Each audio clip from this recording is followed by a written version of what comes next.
خوشحالی، دنیا اور آخرت کے اندر خوشحال ہونا، یہ ہے دین کے اندر کامیابی۔ ایسا نہیں ہے کہ اس دین کے اندر کامیابی صرف آخرت ہی کی خوشحالی مقصود ہے، دنیا کے اندر نہیں، بلکہ ہم اگر دین پر عمل کریں گے اور نماز کو اس طریقے کی اور اس صفت کے ساتھ ہم ادا کریں گے تو ہم اس دنیا کے اندر بھی کامیاب ہوں گے۔ اللہ نے اعلان کیا قد افلح المؤمنون، وہ مومن کامیاب ہو گیا، وہ مومن خوشحال ہو گیا جس نے نماز کو خشوع اور خضوع کی صفت کے ساتھ پڑھی۔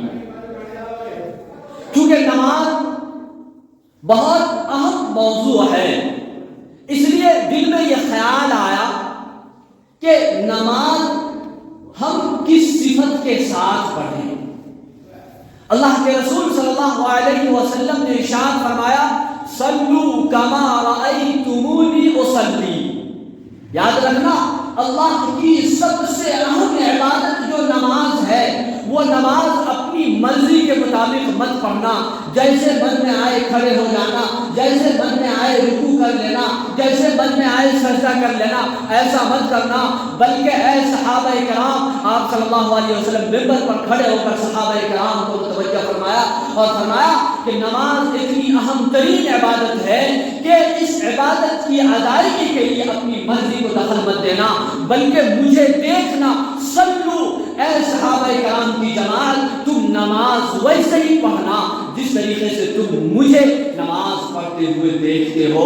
آپ صلی اللہ علیہ وسلم نے اپنے صحابہ کو اور اپنے ساتھیوں کو مخاطب کر کے ارشاد فرمایا صلو کما رأیتمونی اصلی، اے میرے ساتھیوں تم نماز ویسے ہی ادا کرنا جس طریقے سے تم مجھے نماز ادا کرتے دیکھتے ہو۔ پتہ یہ چلا کہ نماز ایسی اہم ترین عبادت ہے کہ ہمارے نماز کے اندر کا ہر رکن اور ہر عمل اس طریقے کا ہونا چاہیے جس طریقے سے ہمارے آقا جناب محمد مصطفیٰ صلی اللہ علیہ وسلم نماز پڑھا کرتے تھے، جس طریقے سے وہ نماز کا طریقہ اپنے صحابہ کو سکھلایا کرتے تھے، اس طریقے سے نماز ادا کرنا یہ سنت کے مطابق نماز ہوگی۔ اور پھر اس نماز کی اپنی ایک روحانیت ہوتی ہے، اپنی ایک نورانیت ہوتی ہے، اور اس نماز کی اپنی ایک برکات اور اپنی ایک تجلیات ہوتی ہے۔ میرے محترم بزرگوں اور دوستوں، میرے دل میں آج یہ خیال آیا کہ اس اہم ترین عبادت کا وہ طریقہ جو ہمارے اور آپ کے آقا جناب محمد مصطفیٰ صلی اللہ علیہ وسلم کا طریقہ ہے، اس طریقے کو آپ حضرات کے سامنے بیان کر دیا جائے تاکہ آپ جب نماز پڑھیں تو آپ کا ہر عمل کے کرتے ہوئے اس بات کی نیت ہونی چاہیے کہ ہم اس طریقے سے نماز پڑھ رہے ہیں جس طریقے سے ہمارے نبی صلی اللہ علیہ وسلم نے ہم لوگوں کو نماز کا طریقہ سکھلایا ہے۔ میرے محترم بزرگوں اور دوستوں، نماز میں سب سے پہلا کام نماز کے لیے کھڑا ہونا۔ دھیان سے سنیے، مکبر تکبیر کہنے والا مؤذن صاحب جو اذان دیتے ہیں تکبیر کہتے ہیں اللہ اکبر اللہ اکبر اللہ اکبر اللہ اکبر اشہد ان لا الہ الا اللہ اشہد ان لا الہ الا اللہ، تو ہم سارے ساتھی کیا کرتے ہیں؟ کھڑے ہو جاتے ہیں، نماز کے لیے کھڑے ہو جاتے ہیں۔ نماز کے لیے کھڑے ہونے کا سنت طریقہ کیا ہے؟ سنت طریقہ یہ ہے کہ جب ہم کھڑے ہوں تو ہمارے جسم کا ہر اعضاء قبلہ رخ ہونا چاہیے۔ پہلا طریقہ، ہر اعضاء ہمارا کس طرف ہونا چاہیے؟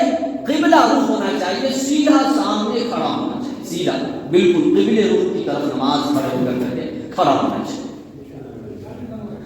جب ہم کھڑے ہو جائیں، اکیلے پڑھ رہے ہیں تو طریقہ، اور امام صاحب کے ساتھ پڑھ رہے ہیں تو طریقہ۔ اگر ہم کھڑے ہو جائیں اور مکبر صاحب جب تکبیر کر دے اور امام صاحب جب اللہ اکبر کہے تو ہم کیا کرتے ہیں؟ تکبیر تحریمہ اللہ اکبر کرتے ہیں۔ اس کو بولتے ہیں نماز شروع کرنے کے لیے جو پہلی تکبیر ہوتی ہے وہ تکبیر تحریمہ ہے۔ تکبیر تحریمہ نماز کا رکن ہے۔ اب اگر کوئی شخص اللہ اکبر نہ کہے اور بغیر اللہ اکبر کہتے ہوئے نماز میں ہاتھ باندھ لے، بھول کے نہیں کہے یا کسی بھی طریقے سے نہیں کہے، ہاں آیا نماز میں کھڑا ہوا منہ بند کیے ہوئے، امام صاحب نماز پڑھا رہے ہیں، آیا ہوا ادھر سے منہ بند کیے ہوئے، ہاتھ باندھ لیا یا ہاتھ اٹھایا اور پھر باندھا لیکن زبان سے اللہ اکبر نہیں کہا، اس کی نماز نہیں ہوگی۔ یہ پہلی جو تکبیر ہے نماز شروع کرنے کی، جو پہلی تکبیر ہے یہ تکبیر تحریمہ کہلاتی ہے اور نماز کا یہ رکن ہے، یہ فرض ہے، اس کے بغیر نماز نہیں ہوتی ہے۔ ہاتھ اٹھا کر کے ہم نے ہاتھ باندھ بھی لیا لیکن ہم نے زبان سے اللہ اکبر نہیں کہا، نماز ہماری نہیں ہوتی ہے۔ تو کیا کرنا ہے ہم کو؟ اللہ اکبر کہنا ہے۔ یہ اللہ اکبر کہنا یہ فرض ہے، یہ رکن ہے، اس کے بغیر نماز نہیں ہوتی۔ اب ہم اللہ اکبر کہتے ہوئے کیا کرنا؟ ہاتھ اٹھانا ہے۔ ہاتھ اٹھانے کا سنت طریقہ دیکھیے، آپ جیسے کہ ہاتھ اٹھائیں، کیسے اٹھائیں؟ یہاں سے اٹھائیں، یہاں سے اٹھائیں، کہیں سے بھی اٹھائیں، نماز تو آپ کی ہو جاتی ہے، لیکن نماز وہ تکبیر تحریمہ جو ہاتھ اٹھانا جو سنت طریقہ ہے وہ سنت طریقے کی ادائیگی نہیں ہو پاتی۔ سنت طریقے کی ادائیگی کیا ہے کہ ہمارا ہاتھ یوں دیکھیں، ہماری طرف دیکھیں، ہاتھ یوں جھکا ہوا ہونا چاہیے، ترقی ہماری تھوڑی میری ہو اور یہ ہماری انگلی قبلہ کی طرف۔ ظاہر سی بات ہے کہ ہم جب ایسے کریں گے تو ہماری قبلہ کی طرف ہی نہیں، ایسے کرتے ہیں بعض حضرات تو یہ قبلہ کی طرف نہیں ہوا، یہ پیچھے ہو گیا ہے کہ نہیں؟ تو ہاتھ تھوڑا سا، ہاتھ کی جو انگلیاں ہیں وہ انگلیاں قبلے کی طرف تھوڑا سا جھکی ہوئی ہونی چاہیے، اور اس کی شکل یہ ہے کہ ہماری ترقی کیا ہو، تھوڑا سا اندر جھکی ہوئی ہو اور ہماری انگلی جو ہے تھوڑا سا جو ہے قبلے کی طرف۔ اب ایسے بھی نہیں کر دینے کا، اب ایسے بھی کریں گے تو ہمارا قبلہ کی طرف نہیں ہوگا، نیچے کی طرف ہو جائے گا۔ ہلکا سا دھیان کے ساتھ سنت طریقہ یہ ہے کہ ہماری انگلیاں قبلہ کی طرف ہو اور یہ جو دونوں انگوٹھا ہے، یہ دونوں انگوٹھا جو ہے یہ کان کا جو حصہ ہے ہمارا لوک، یہ کان کا جو نچلا حصہ ہے اس کے برابر، اس کے بالکل برابر۔ اب ایک طریقہ یہ ہے کہ آپ کان کو ایسے چھو سکتے ہیں یا نہیں تو پھر ایسے کہ اس کے برابر بھی کر سکتے ہیں، دونوں طریقہ سے۔ تو یہ دونوں انگوٹھا ہے، اس کی جو انگلیاں ہیں یہ انگلیاں کان کے لوک یعنی جو کان کا جو نچلا حصہ ہے اس کے برابر ہونی چاہیے، اور یہ انگلی جو ہے ہماری جو ہے دوسری جو انگلیاں ہیں وہ ہماری قبلے کی طرف جھکی ہونی چاہیے۔ یہ ہے ہمارا ہاتھ اٹھانے کا طریقہ، سنت طریقہ۔ جب ہم یہاں سے اٹھا لیں تو پھر اب ہم دوسرا کام کیا کرتے ہیں؟ ہم ہاتھ باندھتے ہیں۔ اب ہاتھ جیسے بھی باندھے نماز ہو جائے گی، کوئی مسئلہ نہیں ہے، نماز ہو جاتی ہے، لیکن نماز کو ہم کو سنت طریقے سے ادا کرنا ہے۔ سنت طریقہ کا مطلب یہ ہے کہ وہ طریقہ جس کو آپ صلی اللہ علیہ وسلم نے ہم لوگوں کو بتایا اور پوری زندگی جو ہے اس پر عمل کیا، سنت طریقہ۔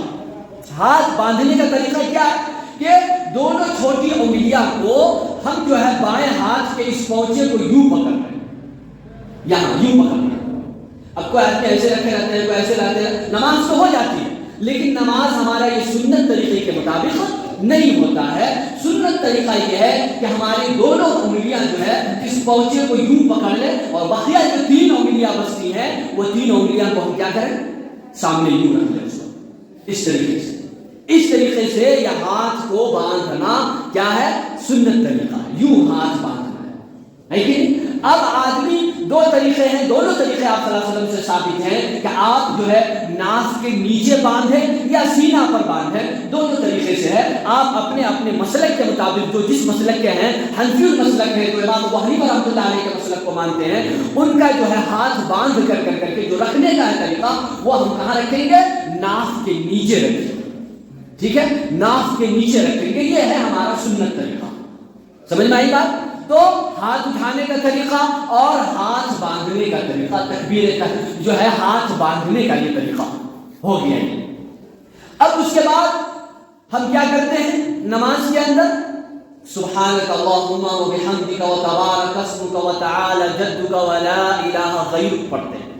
یاد رکھیے ہم مومن ہیں، ہم مسلمان ہیں، اور اللہ تعالی نے جو ہمیں ایمان اور جو ہمیں اسلام کا گائیڈ لائن قرآن کی شکل میں، جو ہمیں مذہب کی شکل میں جو قرآن دیا ہے وہ ہمیں عربی کی شکل میں، لہذا ہم مومن کی ذمہ داری یہ ہے کہ ہم عربی کو بھی پڑھنا سیکھیں اور پھر اس کو سمجھنا بھی سیکھیں۔ مثلا ہم نماز میں جو کچھ پڑھ رہے ہیں بہت مختصر اور ہمیشہ پڑھتے ہیں، اس کو سیکھنے کی کوشش کریں کسی امام صاحب سے, کسی مولانا صاحب سے سیکھنے کی کوشش کریں کہ ہم جو اللہ اکبر کہتے ہیں کیا مطلب ہوا اس کا اللہ اکبر کا؟ اللہ سب سے بڑا ہے. اب دھیان میں رکھیے کہ اگر ہمارے دل میں اس بات کا تصور کرتے ہوئے اللہ اکبر ہم کہتے ہیں, 4 رکعت والی نماز میں تقریباً 22 مرتبہ ہم اللہ اکبر کہتے ہیں, مقصد یہ ہوتا ہے کہ اس 4 رکعت نماز پڑھتے پڑھتے بار بار اللہ اکبر کا تذکرہ کرتے کرتے اس کے دل میں اللہ کی بڑائی, اللہ کی عظمت اور اللہ کا ہر چیز سے ہونے کا یقین اس کے دل میں اتر جائے. میرے محترم بزرگوں اور دوستوں, نماز کے اندر بار بار اللہ اکبر کہا کر کے اسی کی مسلمانوں سے, مومنین سے مشق کرائی جاتی ہے. بتلائیے ہم اور آپ کبھی اس بات کو سوچ کر کے نماز میں اللہ اکبر کہا کہ نماز میں آخر وجہ کیا ہے کہ جب ہم رکوع میں جاتے ہیں جو ہے اللہ اکبر, جب سجدے میں جاتے ہیں اللہ اکبر, ہاتھ باندھتے ہیں تو اللہ اکبر, رکوع سے اٹھتے ہیں تو اللہ اکبر. آخر جو ہے یہ بات کیا ہے کہ ایک نماز کے اندر مجھے بار بار اللہ اکبر کہنے کی تلقین کی جا رہی ہے اور نماز کے اندر بار بار اللہ اکبر ہم سے کہلایا جا رہا ہے. آخر اس کی وجہ کیا ہے؟ فرمایا وجہ اس کی صرف یہ ہے کہ وہ نماز جس کو تم پڑھ رہے ہو یہ اللہ کی اور یہ انسانوں کی عبادت میں, اللہ کی عبادت میں سب سے افضل ترین عبادت ہے, سب سے اہم ترین عبادت ہے. یہ وہ عبادت ہے جس عبادت کے اندر تجھے بار بار اللہ اکبر کہا کر کے اس بات کی مشق کرائی جاتی ہے کہ تم نماز بھی اللہ کے لیے پڑھو اور نماز کی حالت میں بھی تم جو ہے اللہ کو سب سے بڑا مانو, اور جب نماز سے پڑھ کر کے باہر کی دنیا میں جب تم نکلو تمہیں بھی وہاں پر بھی اللہ کا تصور تمہارے دل و دماغ سے نہیں کرنا چاہیے. تم تجارت میں رہو, تم کاروبار میں رہو, تم ملازمت میں رہو, تم گاڑی چلاتے رہو, تم راستہ چلتے رہو, تم بیوی بال بچوں کے ساتھ رہو, تم جس حالت میں اپنی زندگی گزارو, ہمیشہ تمہارے ذہن میں یہ بات ہمیشہ رہنی چاہیے اللہ اکبر, اللہ سب سے بڑا ہے, اللہ سب سے بڑا ہے, اللہ سب سے بڑا ہے. ہمیشہ جب انسان کے دل و دماغ میں اس بات کا تصور ہوگا تو میرے بھائی ہم اور آپ سوچیں کہ کیا ہمیں اور آپ کو ہمت ہوگی اللہ کی نافرمانی کرنے کی؟ کیا ہم اور آپ کو اس بات کی ہمت ہوگی کہ جو ہے اللہ کے ساتھ نافرمانی کرنے کی اور اللہ کے خلاف حکموں پر عمل کرنے کی؟ میرے محترم بزرگوں اور دوستوں, اسی بات کی مشق ہمیں نماز کے اندر کرائی جاتی ہے. جب ہم اسی طریقے سے جب ہم ہاتھ باندھ لیتے ہیں تو ہم کیا پڑھتے ہیں؟ سبحانک اللہم, پاک ہے وہ ذات اے اللہ, پاک ہے ذات اللہم جو ہمارے اللہ ہیں.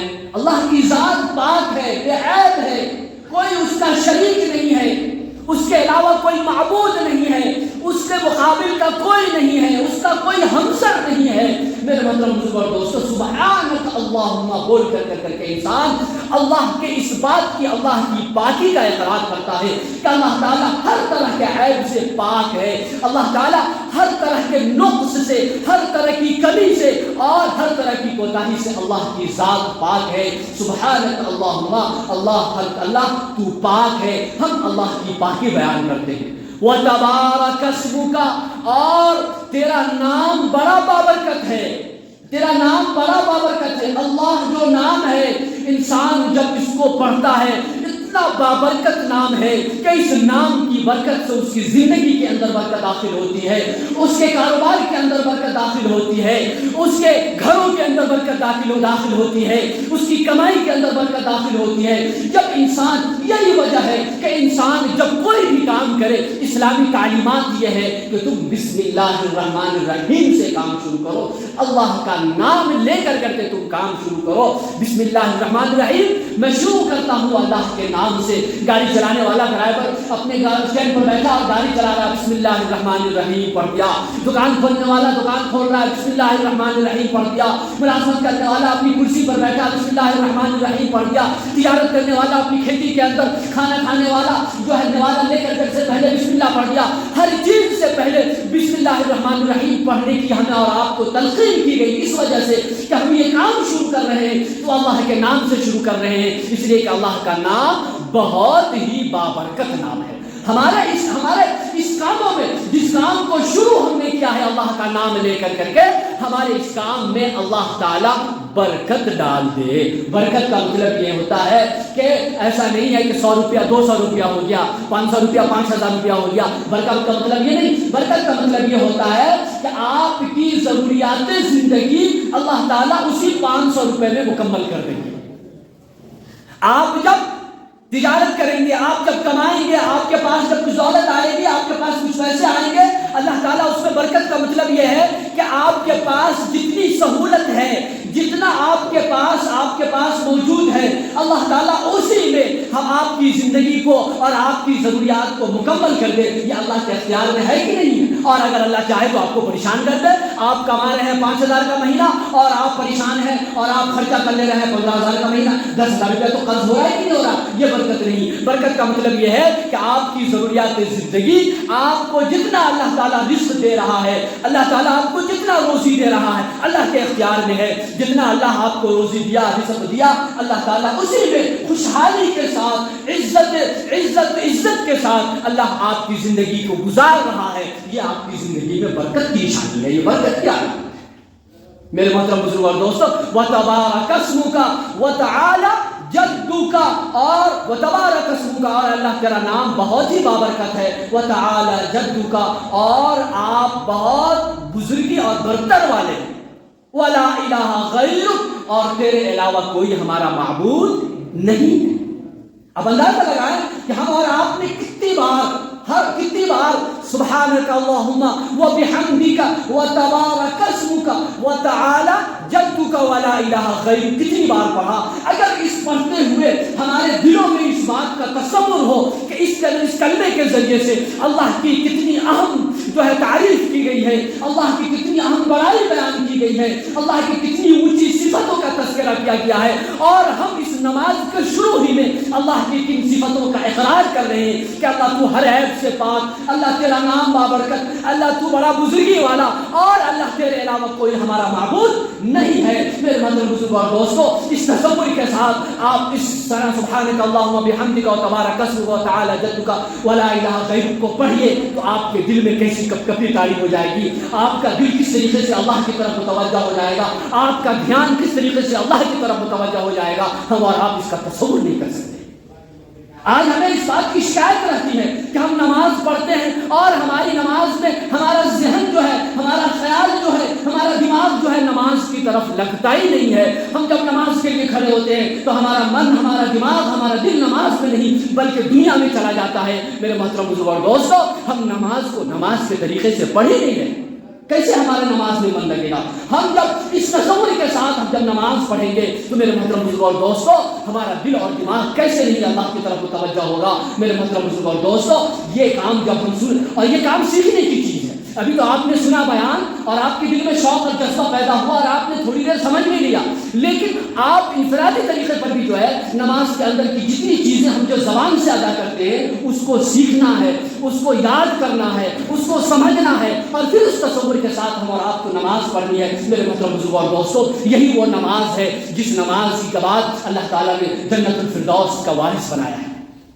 اب اس کے بعد ہم جب ثنا پڑھ لیتے ہیں تو پھر ہم سورہ فاتحہ پڑھتے ہیں، الحمدللہ رب العالمین، الحمدللہ رب العالمین۔ میرے محترم بزرگوں اور دوستو، یہ سورہ فاتحہ پورے قرآن کی نچوڑ ہے۔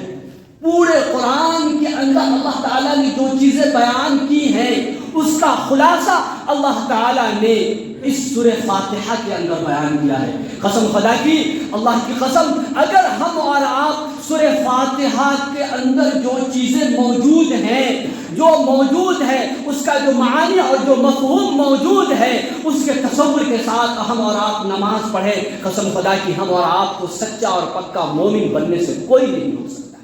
لیکن پوری زندگی ہم نماز پڑھ دیتے ہیں، پوری زندگی ہم سورہ فاتحہ پڑھ دیتے ہیں، لیکن آخر اس کے اندر لکھا ہوا کیا ہے، آخر اس کے اندر کیا چیز ہے؟ میرے محترم بزرگوں اور دوستو، نہ تو ہم کبھی آج تک اس کو سمجھنے کی کوشش کیا ہے اور نہ ہم اور آپ کبھی اس کو سمجھے ہیں۔ یاد رکھیں، ہم اور آپ اجمی ہیں، ہم اور آپ کی زبان دوسری ہے، ہم اور آپ دوسرے ملک میں پیدا ہوئے ہیں، ہمارا مذہب اسلام عرب ملک کے اندر آیا ہے، عربی ہے، تو جو عربی ہے اس کو یہ بات سمجھنے کی ضرورت نہیں، اس لیے کہ وہ سورہ فاتحہ اس کی زبان عربی ہے اور اس کی زبان بھی عربی ہے تو اس کے اندر کیا لکھا ہوا ہے، کیا مفہوم ہے، وہ اچھے طریقے سے سمجھتے ہیں. لیکن ہماری زبان چونکہ عجمی ہے، ہم اردو بولتے ہیں میرے محترم مسلمان دوستو، اس لیے ہمیں عربی سیکھنی پڑے گی اور عربی سیکھ کر کے کم سے کم اتنی چیزیں سیکھنا ہمارے لیے ضروری ہے جو چیزیں ہم نماز کے اندر پڑھتے ہیں.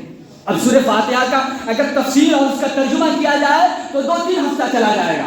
اب ہم جو ہے آپ اگر میں سے اگر کسی شخص کو شوق اور ذوق ہو تو کسی وقت بھی آئیں، وقت نکال کر کے کسی ٹائم بھی فرصت ہو، حضرت مجھے یہ سکھا دیجئے، اس کا ترجمہ بتا دیجئے. تو میرے محترم بزرگوں دوستو، جب آپ طلب کے ساتھ آئیں گے، جب آپ فکر کے ساتھ آئیں گے، جب آپ شوق کے ساتھ کسی چیز کو سیکھنے کے لیے آئیں گے تو وہ آپ کے ذہن و دماغ میں جلد پیوست بھی ہوگی اور دیر تک بھی رہے گی اور اس کی قدر بھی محسوس ہوگی. میرے محترم بزرگوں اور دوستو، یہ سورہ فاتحہ پڑھنا، اس میں 2 چیزیں ہوتی ہیں. آپ کی نماز سورہ فاتحہ پڑھیں گے، آپ اس کو سمجھے نہیں سمجھے نماز تو ہو جائے گی، لیکن نماز کے اندر جو روحانیت ہے، جو نورانیت ہے، وہ روحانیت اور نورانیت حاصل نہیں ہو پاتی ہے جو ہم اس کے ترجمے سے اور اس کے مفہوم کو سمجھ کر کے جو ہم پڑھیں گے الفاظ سے. اور اس کے جیسے مثال کے طور پر الحمدللہ رب العالمین، ساری تعریفیں اللہ ہی کے لیے ہیں جو سارے جہانوں کا پروردگار ہے. اب اندازہ لگائیے، ساری تعریف، ہم نے کوئی اچھا کام کیا، اچھی تقریر کی، ماشاءاللہ امام صاحب نے بڑی اچھی تقریر کی، نہیں، یہ تعریف اللہ کی، ساری تعریف. کیوں؟ اس لیے کہ ہمارے اندر جو یہ صفت ہوئی، یہ صفت کس نے دیا؟ اللہ نے دیا. تو گویا کہ تعریف کس کی ہوئی؟ اللہ کی. آپ نے کوئی اچھا کام کیا، کوئی چیز دیکھا میرے محترم بزرگوں اور دوستوں، کوئی ایسی عجوبی چیز دیکھا جو آپ کے عقل کو حیرت کر دے. وہاں پر ہمیں تعلیم دی گئی کہ کہیں پر ماشاء اللہ بولنا، کہیں پر سبحان اللہ بولنا، کہیں پر الحمدللہ بولنا. یہ وہ الفاظ ہیں جس الفاظ کے ذریعے سے انسان اللہ کی تعریف کرتا ہے، اللہ کی تعریف کرتا ہے. میرے محترم بزرگوں اور دوستوں، دنیا کے اندر جتنی ساری تعریفیں ہیں وہ ساری تعریفیں کس کی ہیں؟ اللہ کی. کیوں؟ اس لیے کہ ہر چیز کا خالق و مالک، ہر چیز کا خالق و مالک کون ہے؟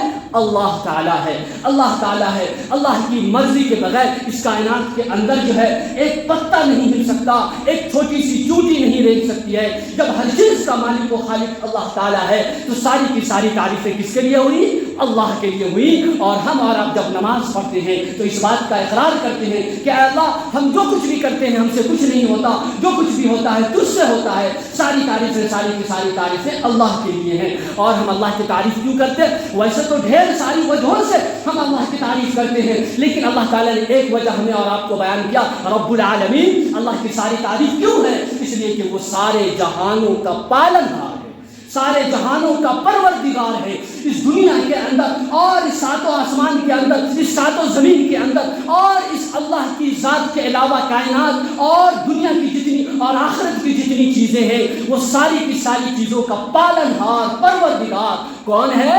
اللہ تعالیٰ ہے. اسی وجہ سے ہم اور آپ اللہ کی تعریف کرتے ہیں. میرے محترم بزرگوں اور دوستوں، دوسری صفت الرحمن الرحیم، اللہ کی صفت رحمت جو 2 ہے، ایک رحمان کی صفت اور ایک رحیم کی صفت. میرے محترم بزرگوں اور دوستوں، اللہ کی تمام صفتوں میں یہ 2 صفت کی وجہ سے ہم اور آپ آج دنیا کے اندر بھی میرے محترم بزرگوں اور دوستوں اللہ کی نافرمانی کرنے کے باوجود ہم زندہ ہیں. اللہ کی نافرمانی کرنے کے باوجود اللہ ہمیں کھلا پلا رہا ہے. اللہ کی نافرمانی کرنے کے باوجود اللہ کا انکار کرنے والا شخص کو بھی اللہ تعالیٰ اس دنیا کے اندر اس کو دولت دے رہا ہے. اس کی وجہ صرف یہ ہے کہ اللہ کی 2 صفتیں، اللہ کی ایک صفت رحمان اور اللہ کی ایک صفت رحیم، ان 2 صفتوں کی وجہ سے اللہ کی نافرمانی کرنے کے باوجود ہم اور آپ زندہ ہیں. ورنہ اللہ کی یہ 2 صفتیں اگر نہیں ہوتی اللہ کے ساتھ میں، میرے محترم دوستوں، اللہ کی نافرمانی کرنے کے بعد ہمیں فوراً پکڑ لیا جاتا اور اللہ تعالیٰ اپنی اس کائنات میں سے ایک بوٹی کوری بھی ہمارا آپ کو عطا نہیں کرتا جب ہم اللہ کی نافرمانی کر رہے ہوتے. لیکن اللہ اتنا رحیم ہے، اتنا رحیم ہے. صفت رحمانیت کا مطلب اللہ تعالیٰ اتنا رحیم ہے کہ اللہ تعالیٰ جو ہے اس دنیا کے اندر ہم اور آپ کو اللہ کی نافرمانی کرنے کے باوجود بھی ہمیں کھلا رہا ہے، ہمیں پلا رہا ہے، ہمیں جو ہے دنیا کے اندر زندہ رکھے ہوا ہے. میرے محترم بزرگوں اور دوستوں، یہ صرف اور صرف اللہ کی صفت رحمانیت کے نتیجے میں ہے. میرے محترم بزرگوں اور دوستوں، اس تصور کے ساتھ ہم اور آپ جب نماز پڑھیں گے تو ہم اور آپ کی نماز کا کیا عالم ہوگا اور ہم کس تصور کے ساتھ نماز پڑھیں گے، ہم اور آپ اس کا اندازہ نہیں لگا سکتے. میں نے شروع میں کہا آپ کو کہ نماز ایک ایسا موضوع ہے کہ اگر اس کو شروع کیا جائے اور اس کو بیان کیا جائے تو صرف ابھی ہم حالانکہ آج پوری ایک رکعت کا مکمل طریقہ آپ کو بتا دینا تھا، لیکن ابھی ہم صرف جو ہے ہاتھ باندھ کر اور صرف سبحانک اللہم اور سورہ فاتحہ کی صرف 2 آیتوں کے اندر جو ہے ایک جو ہے لمبا خاصا وقت جو ہے گزر گیا. لیکن کیا کریں، یہ موضوع ایسا ہے کہ اس میں سے کسی ایک موضوع کے ایک پہلو کو چھوڑ دینا ہمارا دل گوارا نہیں کرتا. میرے محترم بزرگ اور دوستو، ان ساری تفصیلات کا مقصد یہ ہے کہ نماز اتنی اہم ترین عبادت ہے کہ اس کو اپنی زندگی کے اندر داخل کیجیے. نماز کے بغیر انسان نہ تو دنیا کے اندر کامیاب ہو سکتا ہے اور نہ آخرت کے اندر کامیاب ہو سکتا ہے. سب سے پہلے قیامت میں ہمارے اعمال میں نماز کی پوچھی جائے گی. اگر نماز صحیح نکلا تو دوسرے اعمال کی طرف توجہ کی جائے گی. ہمارا زکوٰۃ ہے، ہمارا حج ہے، ہمارا عمرہ ہے، ہمارے صدقات ہے، ہمارے خیرات ہیں، دنیا کی جتنی ساری عبادتیں نماز کے بعد کی ہیں. میرے محترم بزرگوں اور دوستوں، کل قیامت کے میدان میں اگر نماز صحیح نہیں نکلی وہیں سے آپ کو پھیر دیا جائے گا، دوسرے اعمال کی طرف توجہ نہیں ڈالی جائے گی. نماز صحیح نکلی تو پھر نماز کے بعد دوسرے اعمال کی طرف ہمارا آپ کا حساب و کتاب ہوگا. لیکن اگر نماز صحیح نہیں نکلی تو وہیں پر سے ہمارا آپ کو جو ہے اسی میں پھیر کر کے جہنم کے گڑھے میں ڈال دیا جائے گا. اس لیے اپنی زندگی کے اندر نماز کا اہتمام کیجیے، نماز کو پڑھنے کی کوشش کیجیے. اس لیے کہ ہم مومن ہیں. قد افلح المؤمنون، اللہ نے اعلان فرمایا کہ وہ مومن کامیاب ہے جو نماز کی پابندی کرتا ہے. انشاءاللہ تعالیٰ آئندہ ہفتہ اس کے آگے بیان ہوگا. دعا فرمائیں کہ اللہ تعالیٰ ہم تمام لوگوں کو کہنے سننے سے زیادہ عمل کرنے کی توفیق